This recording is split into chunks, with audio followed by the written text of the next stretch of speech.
Hola, gente que nos sigue y sospecha con nosotros. En esta edición analizaremos nuestro sospechoso proceso de colonización, donde trataremos de entender el mundo y país que nos tocó. Suscríbanse y sospechen hasta que nos declaren culpables. Bienvenidos.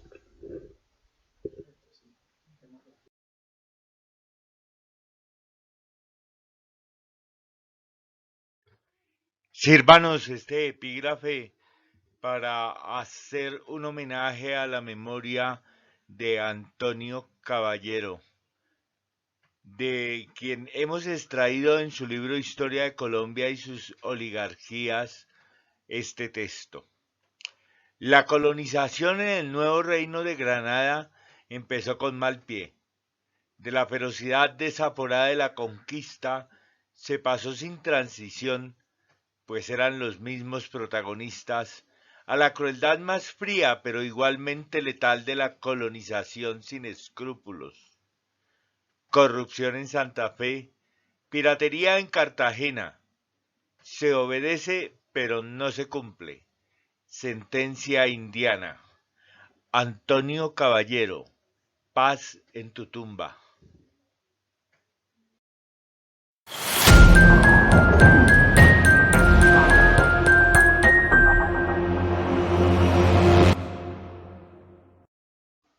Colonia.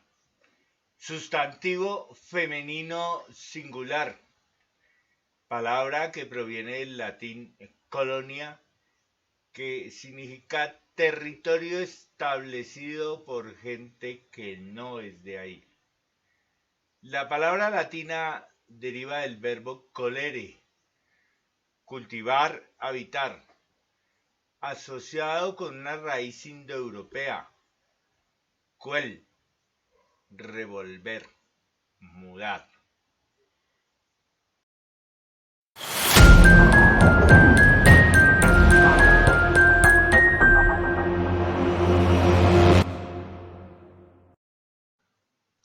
Al sangriento periodo de conquista le sucedió el de la ocupación por parte de los invasores del territorio reclamado en nombre de su remoto y para nosotros ignoto monarca, y sin entender las razones que nos llevaban a ello, nos convertimos en sus súbditos y la tierra de la que habían sido despojados los indígenas les iba siendo adjudicada por disposiciones reales a los españoles, que de todas las raleas venían a buscar fortuna en nuestro saqueado suelo.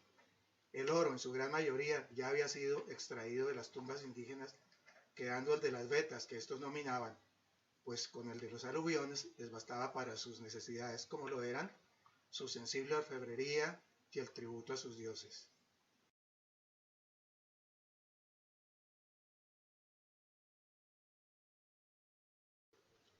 Sometidos en principio al sistema de encomiendas creado desde España por el rey, para supuestamente mejorar sus condiciones y protegerlos de los abusos de los conquistadores, contra ellos resultaron trabajando para los ahora colonizadores, pues las instrucciones reales no eran acatadas propiamente al pie de la letra por la ya corrupta sociedad colonial, a la que en nada preocupaba el bienestar de los indígenas, sociedad que poco a poco se consolidaba, como se consolidaban también los infortunios de ellos.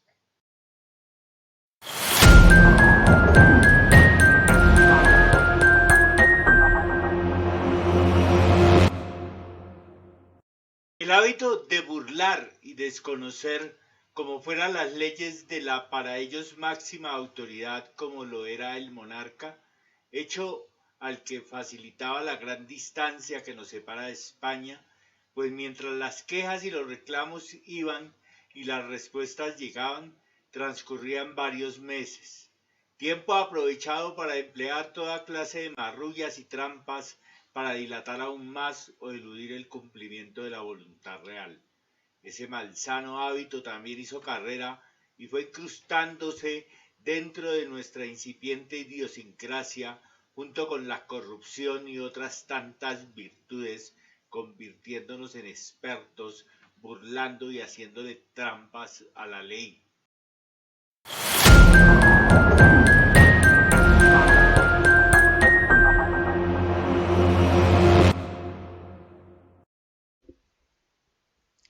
La invasión, conquista y colonización de nuestro suelo se inició por la costa atlántica y su primer asentamiento fue la ciudad de Santa Marta, que pronto se convirtió en puerto por el que salían nuestras riquezas naturales y entraban las oleadas de aventureros, malvivientes y gentes de toda condición, al tiempo que sus fértiles alrededores se convirtieron en zonas de cultivo.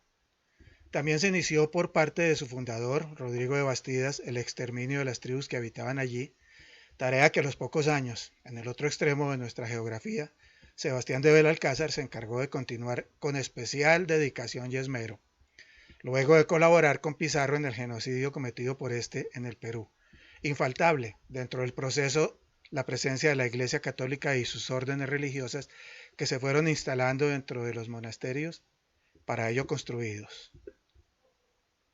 Curas y monjas, que junto con su labor evangelizadora y la aterradora Inquisición que se instaló más tarde en Cartagena, importaron también las licenciosas costumbres que desde la Edad Media practicaban en sus conventos, convirtiéndolos en burdeles. Como quien dice, a Dios rogando y con el mazo dando.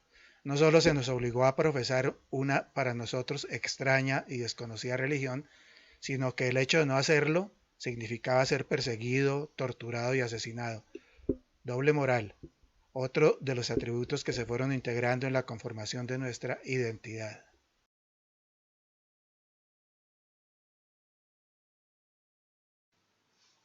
En tanto, los esfuerzos de la corona española por establecer control sobre el territorio hicieron que probara con sistemas fracasados como el de la Real Audiencia, primero a nivel de todas las provincias del que habían denominado Nuevo Reino de Granada y luego a nivel más local, la Real Audiencia de Santa Fe, para finalmente llegar al sistema de virreinato que se prolongó hasta el grito de independencia, motivado, entre otras causas, por esa segunda invasión, la ideológica venida de Francia que había hecho su revolución, y los derechos del hombre, fundamento ideológico de la misma, que habían sido traducidos por Antonio Nariño, conocido como el precursor de nuestra independencia.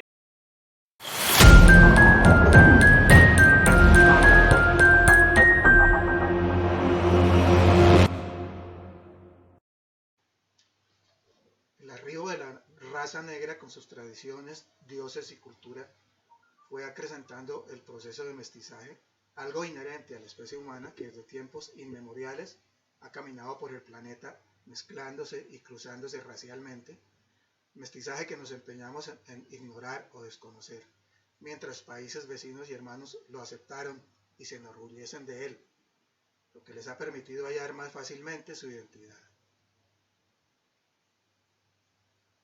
Dicho mestizaje, que se había iniciado entre blancos e indios, dio lugar a mestizos, castizos, mulatos, zambos, en fin, mestizajes que originaron las clases sociales entre las que se ubicaban sobre la punta de la pirámide la blanca élite española, los criollos o hijos de españoles, pero nacidos aquí, blancos ellos, y de ahí hacia abajo los demás, ocupando los negros y luego los indios los peldaños más bajos, sufriendo la discriminación y el desprecio de las demás castas, situación que a la presente no parece haber cambiado mucho. Simiente y origen del clasismo, el racismo, el supremacismo y esa otra cualidad recientemente descubierta a raíz de las forzosas migraciones que han obligado a nuestros hermanos tanto de países vecinos como de otros más alejados a buscar refugio pasajero o permanente en nuestro suelo. La xenofobia, identidad.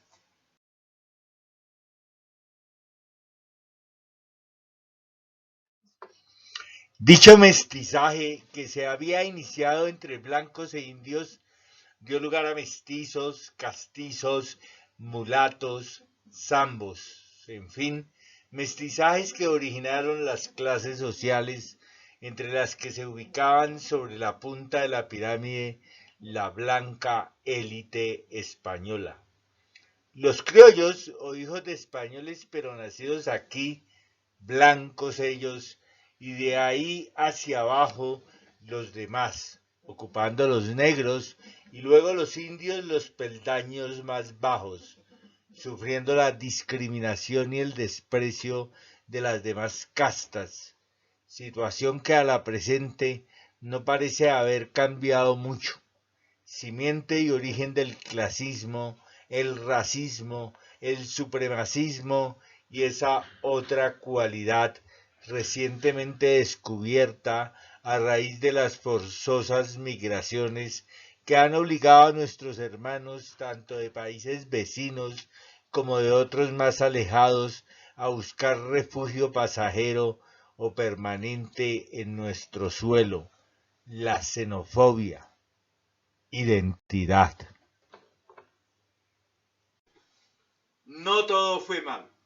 Precisamente ese mestizaje que con su multiplicidad de elementos fue fundiéndose en el crisol de nuestra incipiente nacionalidad, originó diferentes manifestaciones artísticas que se expresaron a través de la música, la danza, el vestuario, la literatura, el verso, la copla, el refrán, etc.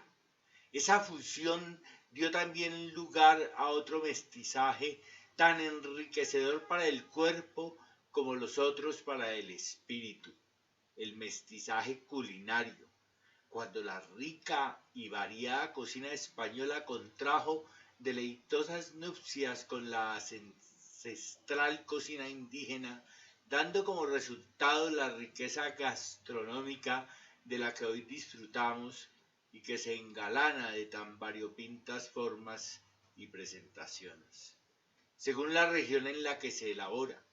Si exploramos dentro de esa enorme multiculturalidad, si buscamos expresarnos a través de ella de manera homogénea, no aislada por regiones y pensando cada una de ellas que la suya es la única y la que nos debe representar, si lo hacemos seguramente podríamos hallar más fácilmente nuestra embolatada o embolatada identidad.